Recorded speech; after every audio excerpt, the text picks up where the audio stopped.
So yes, without any further ado, some of our moderators.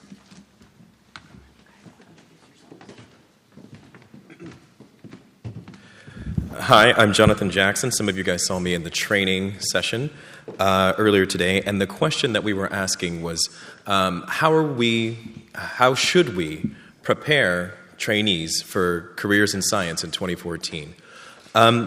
We came up with a really great range of problems that was pretty daunting, I'd say.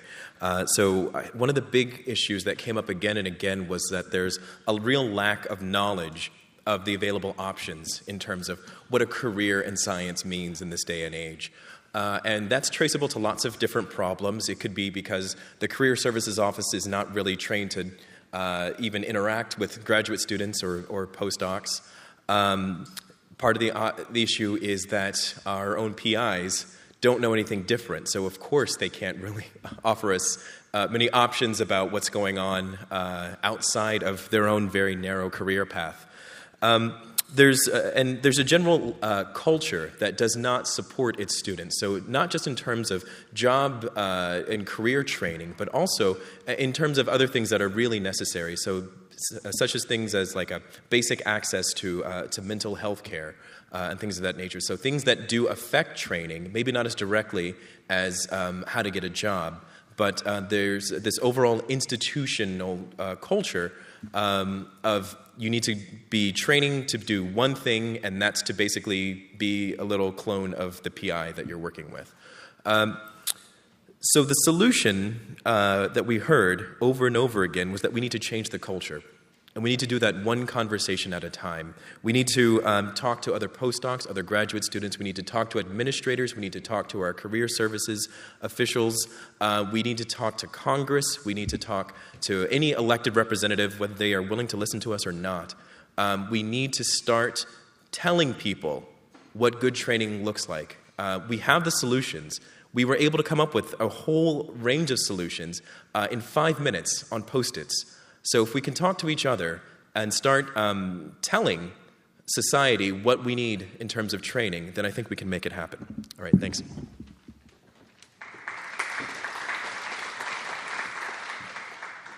Thank you.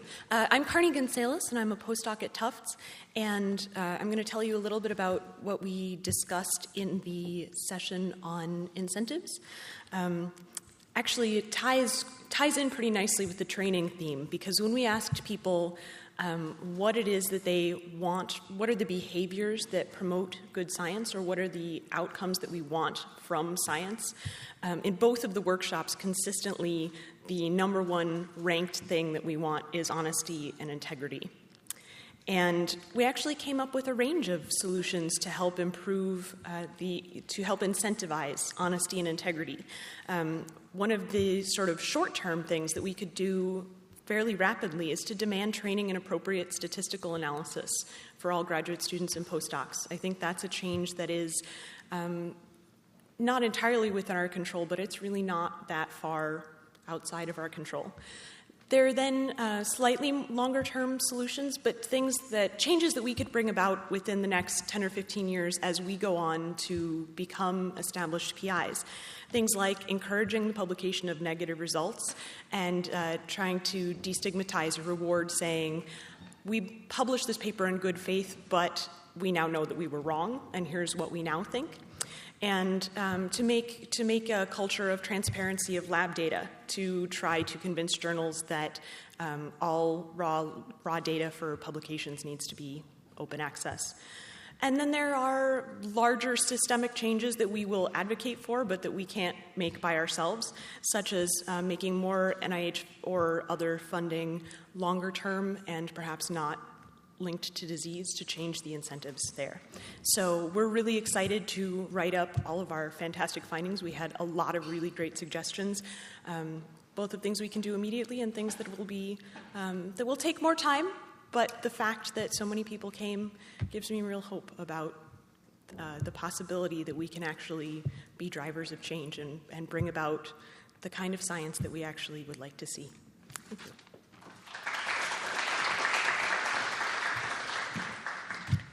Hello, my dear brothers and sisters, postdocs and grad students.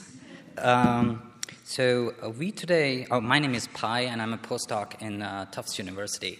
And today we discussed workforce issues, mainly trying to figure out, in this changing landscape of job market, how do we match the supply of postdocs and grad students to the workforce demand that the market is placing on us. And it was clear that there is a lot of fear in terms of where we might end up, whether we will have a job or not. And as Roosevelt had said, the biggest fear is to fear itself. So you guys have come forth today and given us amazing solutions, which you can see on the walls up here. What we were able to do is synthesize sort of a two-step process, short-term solutions, long-term solutions. The short-term solution is an immediate need for redefining what a postdoc is in terms of goals, duties, durations, status, and compensation. And also in terms of educating people, academic as well as non-academic, in terms of these postdoc definitions. In terms of long-term solutions, there needs to be an overhaul of postdoc funding and giving due attention to well-rounded as well as well-trained postdoc training.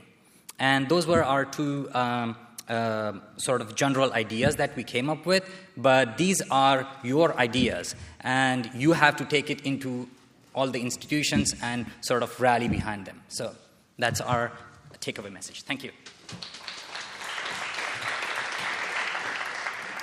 Hi, my name is Avi Robinson-Mosier. I'm a postdoc at Harvard Medical School, and I helped moderate the funding session today. And we identified a lot of problems and solutions in response to the prompt of how we should structure funding to promote what we see as the most important goals of science, which are discovery of basic knowledge, application of that knowledge to the betterment of society, and training the next generation of scientists to produce more good knowledge in the future. Some of the issues that were identified as particularly salient were the efficiency of funding allocation. People were concerned about the disproportionate allocation of funding to large labs and issues of allocation of funding to research that was not reproducible or had other issues that basically meant that the funding was being wasted. Some of the more natural solutions that people came up with are reducing the bureaucratic burden of applications to NIH, and then sort of following along the lines of some of the discussions, the panels earlier, there was a fair amount of support for the idea of increasing the role of staff scientists. This also went along with a suggestion for trying to reduce lab sizes or at least incentivize the creation of smaller labs where perhaps if a lab went beyond a certain size, it should be, you should no longer have postdocs, but people should be forced to become staff scientists instead. Some of the more interesting sort of off-the-cuff ideas that came out were trying to increase the role of core facilities or almost creative biology spaces. So rather than having all the expertise siloed within labs where it's not available, try to increase the role of funding for shared spaces so that people can work with smaller labs and still be able to accomplish the level of research that large labs can accomplish today. Another thing that became clear during the session was that there is not a lot of good understanding of where the funding goes in university processes. So we also would call for an increase in transparency in overheads and how the funding is actually used in universities. I just want to thank everyone in the session. I think it was really good, really high energy, and thank you all a great deal for coming out.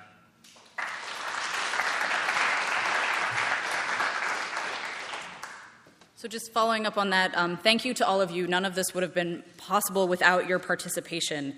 And I just want to say that I think the organizers, we all see this as the beginning of a discussion and that this is a beginning of a process that's going to take a lot of commitment and engagement on our part.